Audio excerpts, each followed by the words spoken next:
তাদের বিরুদ্ধে যথাযথ সাংগঠনিক বা সরকারি সিদ্ধান্ত গ্রহণ করা বাঞ্ছনীয় বলে আমরা মনে করি। আরেকটি প্রসঙ্গ আমরা এর সাথে অবশ্যই আমাদেরকে আনতে হবে, ছাত্রদের এই আন্দোলনকে কারা বিপথে পরিচালিত করে নাশকতা এবং সহিংসতায় রূপ দিয়েছিল। কেন বাংলাদেশ টেলিভিশনে আমরা দেখতে গিয়েছিলাম, আমাদের প্রত্যেকের কষ্ট লেগেছে। এই টেলিভিশনের প্রত্যেকটি কক্ষ এবং এখানে যা যা যন্ত্রপাতি আছে সবকিছু ধ্বংস করে দেওয়া হয়েছে। এই টেলিভিশন তো একটি ইতিহাস। এখানে আব্বাস উদ্দিন থেকে শুরু করে বাংলাদেশের সমস্ত শিল্পীদের গানের যেখানে আর্কাইভে সংরক্ষিত ছিল, আমাদের মুক্তিযুদ্ধের ইতিহাস, ভাষা আন্দোলনের ইতিহাস সব এখানে সংরক্ষিত ছিল।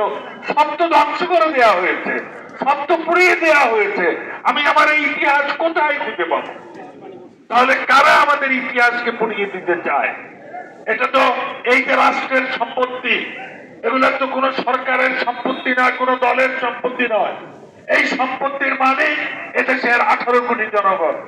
এই সম্পত্তি ভোগ করবে এখন যারা তরুণ প্রজন্ম এবং ভবিষ্যৎ প্রজন্ম, তারাই তো এই সম্পদগুলো ব্যবহার করবে। তাহলে তাদেরকে সামনে রেখে কারা এই সম্পদগুলো ধ্বংসের খেলায় মেতেছে সেটিও খুঁজে বের করা দরকার।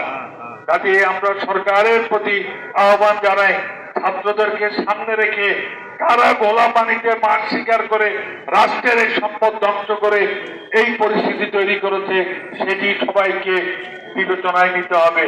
এবং আমার সন্তান যারা, আমার পরিবারের ছোট ছোট ছেলেমেয়েরা আছে, আমি সত্যি করে বলছি, তারাও এই কোটা আন্দোলনের সাথে যুক্ত। তাদের আবেগকে আমি যুক্তি দিয়ে বোঝাতে পারিনি। আর নিশ্চয়ই তাদের আবেগ যখন একটু একটু নিয়মান হয়ে আসবে, তারা নিশ্চয়ই বাস্তব পরিস্থিতিটা বুঝবে। তারা নিশ্চয়ই তাদের এই প্রিয় বাংলাদেশকে, এই আগামীকে সুন্দর ও সাম্প্রদায়িক প্রগতিবাদী বাংলাদেশ, এই স্বপ্ন আমরা দেখেছি, সেই স্বপ্নকে নিশ্চয়ই তারা আবেগের বশবর্তী হয়ে তুলিশ্বাস হতে দেবে না। এই বিশ্বাস আমাদের সন্তানদের প্রতি আছে। এই কথা বলে সম্মিলিত সাংস্কৃতিক জোটে সারা দেশে আমাদের যে সমস্ত কমিটিগুলো আছে তাদের প্রতি আমাদের আহ্বান, এই হত্যাকাণ্ডের সুষ্ঠু বিচারের দাবিতে এবং নাশকতা সৃষ্টির সাথে যারা যুক্ত তাদেরকেও চিহ্নিত করার দাবিতে আপনার দেশব্যাপী আপনাদের মতো করে এরকম মানববন্ধন সমাবেশ তুলে মানুষকে বোঝার প্রকৃত সত্যটা কি সেটি আমরা মানুষের কাছে জানাতে চাই।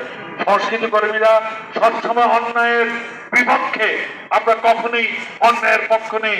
এই কাণ্ডটি, এই হত্যাকাণ্ডটি অকস্মাৎ আমাদের চিন্তার বাইরে ঘটে গেল। তারপরে সম্মিলিত সাংস্কৃতিক দল এই শাহবাগ চত্বরে আমরা যারা এই সমস্ত ছাত্র বন্ধুরা প্রাণ হারিয়েছিল তাদের জন্য প্রতি প্রজ্বলন অনুষ্ঠান করেছিলাম, কিন্তু তারপরে কারফিউর কারণে